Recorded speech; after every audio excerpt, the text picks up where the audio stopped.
જેમને પણ photos download કરવા છે તેઓ લિંક પર પ્રથમ જઈ તમે 3 ઓપ્શનમાંથી કોઈ પણ ઓપ્શન સિલેક્ટ કરી શકો છો. આ જે ત્રિકોણવાળું ડ્રાઈવનું ઓપ્શન છે એ સિલેક્ટ કરજો. કોઈ પણ મેલ આઈડી તમે સિલેક્ટ કરી શકો છો. ઓકે દબાવ્યા બાદ જ્યારે ઓપન થશે ત્યારે આ ફોટોઝ બધા અહીંયા આવી જશે. તમને જે ફોટોઝ જોવો હોય અહીંયા થોડું લોડ લે છે. જેવું લોડ ક્લિયર થઈ જાય ત્યારબાદ તમે સાઈડ પર જઈને ફોટોઝ છે એ જોઈ શકો છો.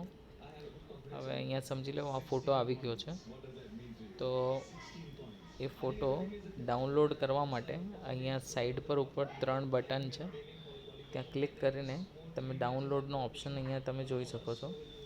ડાઉનલોડ તમે દબાવશો એટલે ફોટોઝ જે છે ડાઉનલોડ થઈ જશે. ત્યારબાદ તમારે જે પણ ફોટા જોવા હોય તો તમે એના પર ક્લિક કરીને પણ જોઈ શકો છો. Thank you.